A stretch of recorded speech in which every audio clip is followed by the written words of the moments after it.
My name is Lauren. I am 29 from Marshfield, Wisconsin. I was diagnosed with COVID at the beginning of November of 2020. It was kind of just a whirlwind of emotion from there and just getting sick. I didn't know how to feel. I had every single symptom that they had listed as a possibility. And I remember from probably about the second day feeling like I was going to die. I couldn't breathe. Everything felt wrong. Nothing I did made anything better until about a week in, and there was a light on the other side. I felt better. I could breathe again. Life was getting back to normal.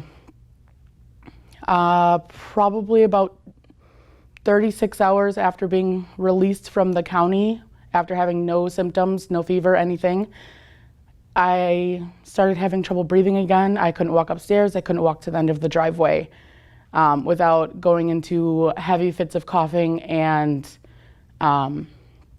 just not being able to breathe and feeling like I was going to pass out. I'd get really lightheaded. I would start tipping over. I had a very unsteady gait. Finally went into the hospital, and I had to physically fight for my health and my life at the clinic. I went in through urgent care after being sent there from the emergency room. The doctor tried to dismiss the whole thing as post-COVID syndrome, and I told him something was wrong, it wasn't right. And he kept trying to say, this is normal, go home, you'll be fine in a few days. Finally, after insisting it wasn't okay, he told me that he would run a blood panel to ease my mind. Less than an hour later, he came back, told me that my D-dimer, which is the clotting agent in your blood, was slightly elevated, and that they were going to essentially rush me to go get a CT scan. They brought over a wheelchair, a transport person came down within minutes, and I was brought up to the clinic side to get a CT scan. About 10 minutes after the scan, the doctor had returned to the room after receiving a personal phone call from the radiologist that had reviewed the scan, saying that I had bilateral pulmonary emboli, a ton of other clots in my lungs, a strain in my heart because the artery was completely blocked off from that blood clot, and pneumonia. A few minutes after receiving this news, I obviously broke into tears. It became a realization that at any moment my life could no longer be mine, and that I could obviously pass away. I had called my brothers, letting them know what was going on, and more of like a heads up, and I love them in case I didn't make it. Crap. And from there, I feel one of the most upsetting things was that a nurse had come in to show me how to do an injection that I had to do myself twice a day. And they gave me a prescription for warfarin on top of this injection, and they sent me home. No further contact, just sent me home, follow up with your primary doctor. I had to continue doing injections for 3.5 weeks before my blood was thin enough to just continue taking pills. Through all of this, every day I wasn't sure if I was going to live. After the original diagnosis, I had contacted my brother, grabbed my dog and essentially enough things that I could carry myself, and had moved in with him for a couple of weeks in case anything had happened, and given my limited mobility, so to speak, because I couldn't breathe. While living with my brother, I had constant medical appointments. I was going to the clinic 2 to 3 times a week to have my blood levels checked, just to make sure that they were within therapeutic range. This continued on until about mid-December, when I was finally removed from giving myself shots, but I still had to continue the pills and continue to go to the clinic at that point about once a week. After that appointment with the doctor, everything seemed to kind of calm down. My blood levels were within therapeutic range. I was starting to feel a little bit better. I could walk to the end of the driveway without being super short of breath. I could, take my dog outside for more than 2 minutes at a time. And then the end of December came and I had gotten sick again. Every single symptom to where when I had gotten sick again felt like pneumonia all over again. I had brought this up to my doctor at a later date and he again said it was probably pneumonia given that my lungs were very compromised at the time. Finally got around to 2021, started feeling a little bit better again.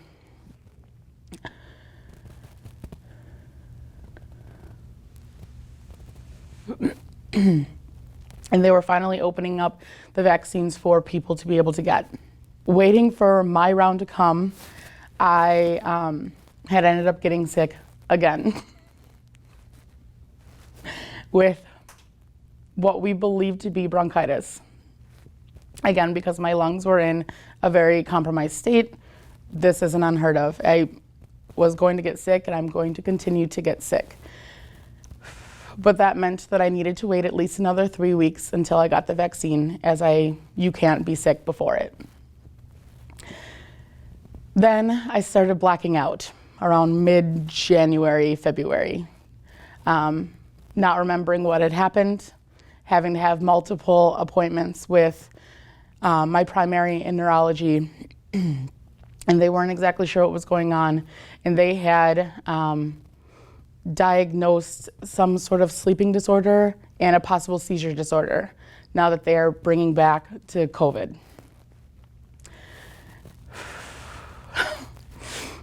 Thankfully, after a few weeks, I stopped blacking out and life seemed to get back to normal. And then I got sick again. Didn't know exactly what was wrong this time. It felt like the flu. It felt like I was starting at square one all over again. I couldn't breathe. I couldn't move. Everything hurt. Taking a deep breath, I felt like somebody was stabbing me in the lungs. Every time I would breathe, my lung would physically pop. And it felt like somebody was sitting on my chest. I had gone in. Again, they did their tests, said nothing was wrong, sent me home. I started having side effects from the blood thinner that I was put on because at this point I was on an insanely high dosage, starting at 5 milligrams a day to now 10 milligrams a day and 12.5 milligrams a day. I started having reactions to that dosage and started vomiting blood. Thankfully, after a few weeks or so, that had stopped. It wasn't all the time, but it was fairly consistent with being 2 to 3 times a week that this would happen. It eventually had stopped, and I, for some reason, thought my life was coming back together and things were going back to normal. But every time I felt like I was feeling better, one thing would change and it felt like somebody had kicked me in the chest. Still to this day, they have not done another scan on my lungs to see how the blood clots are doing, if they are in fact dissolving or moving where they should not be. They unfortunately refused to do another scan because of the amount of radiation in a CT scan. This is unfortunately something that I will have to live with for the next few years, being careful, hoping that one of the blood clots don't migrate to either my brain or my heart, because they have to dissolve naturally, and that's all there is to it. Unfortunately, as I had stated, I started having issues again with my breathing after they removed me from the blood thinners. To this day, it has been about a month since I was removed from them, and my oxygen levels do not like to stay above 90.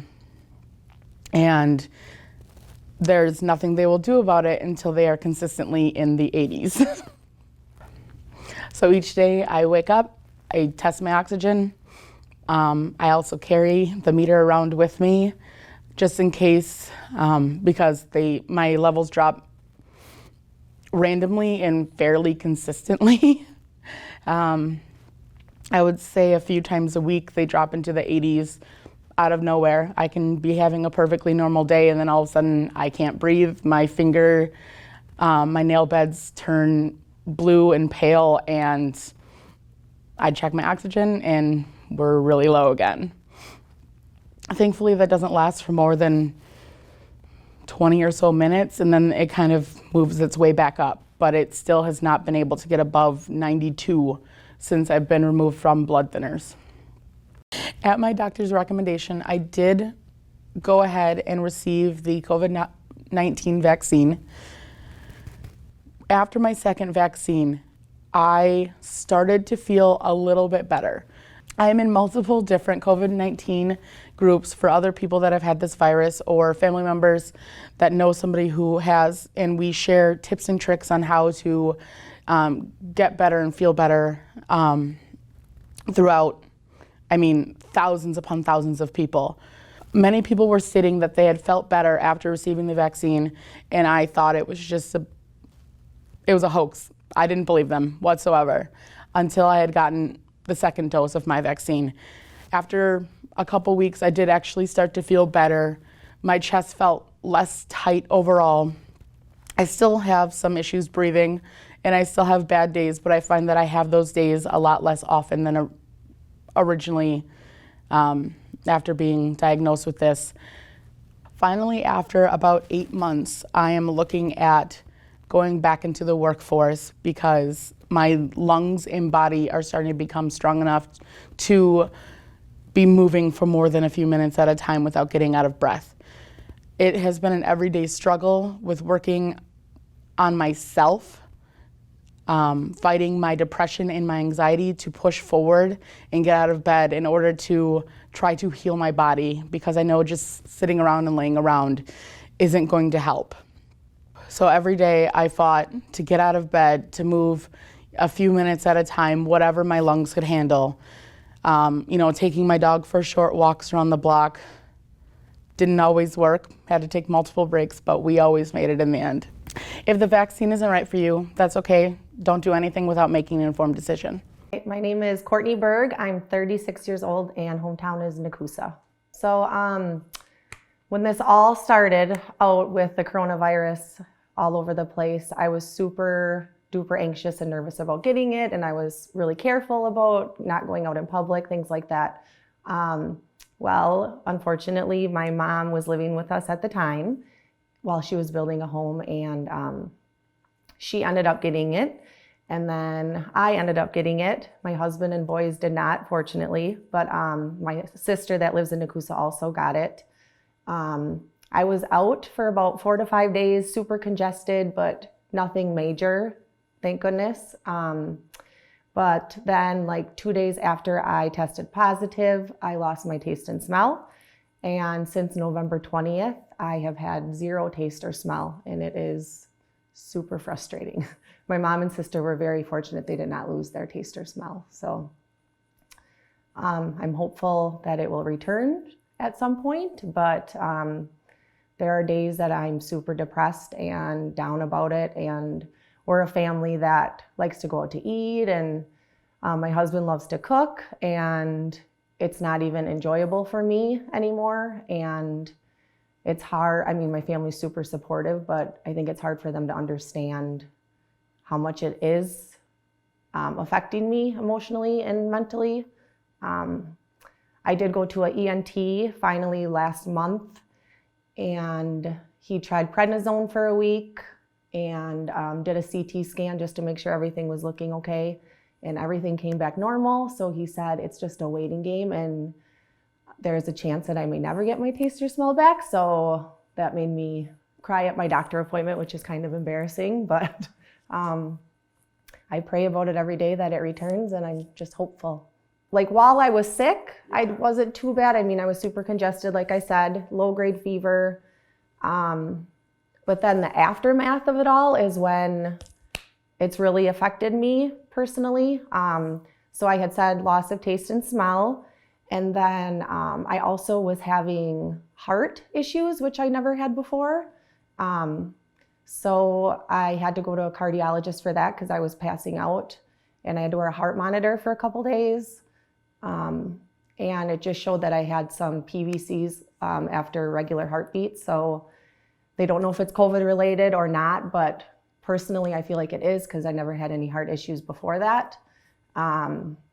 So I've seen ENT, cardiologist for heart issues since having it, and then I've had severe hair loss. So I've gone to a dermatologist for that as well. So yeah, it's really affected me after the fact of having COVID. How have you been coping with that, mental health, depression aspect of it? Right. What have you been doing to try to Yeah. stay strong? So family has been super supportive because they're just amazing as always. But I exercise every day, and I think that helps a little bit with being depressed about not having it. It's just really hard to go to like cookouts or family functions, like even holidays. Like I've missed every holiday since November, like tasting. I know that sounds super silly, but you don't realize how much you take tasting and smelling for granted. So how I've coped with it, I guess, like I said, just having family support. I am on this Facebook support group, loss of taste and smell from COVID-19. And that's been helpful. But it's helpful, but it's not at the same time because there's people on there that are like 12 to 20 months out without having taste or smell. So in a way it's helpful, but then it's kind of like, oh my gosh, if I last that long. But yeah, July 20th, it will be 8 months without either. So I guess just trying to think of the positives in life, and it could be a lot worse, but yeah. It's very hard for me to eat just because you can't taste anything. And like within the last month, it's called parasomnia, I think is the word, where certain foods that I could eat that had zero taste horribly, like garbage. So it's just hard to find foods, and the smell of a lot of like the meats and things are just like make me nauseated. They're just disgusting. So I'd rather maybe go back to not tasting anything at all because it's just hard to find things to enjoy and eat. So yeah, I've definitely lost weight from losing my taste and smell. Is there anything that you can take as far as eating, drinking that you do enjoy and maybe you don't? I wouldn't say there's anything that I do enjoy, but I used to be able to eat a lot of fruit, but like within the last month, it tastes horribly. Like I have to spit it out if I try it. I drink a lot of water and baked beans. I know that sounds crazy, but baked beans is something that I can tolerate. But yeah, it's very hard to find anything that I truly like. I did end up getting the vaccine, both doses. After the second dose, I was terribly sick, out for 24 hours on the couch, 104 fever, achy. But I kept telling myself, oh my gosh, like there's a chance I could get my taste and smell back once the vaccines kick in. And never worked. But I am vaccinated, and I truly believe that it's important to get vaccinated. I know one of the questions is any advice for people about the vaccine or COVID, and I get really frustrated when people say, oh, COVID's just like the flu. It's not that big of a deal. But from personal experience, it is not just like the flu, and my story kind of tells that. It was kind of like the flu maybe when I was sick, but the aftermath of it all is definitely more crucial than the typical flu. So get vaccinated if you have not. So which vaccine did you get? The Moderna. I got the Moderna, yep.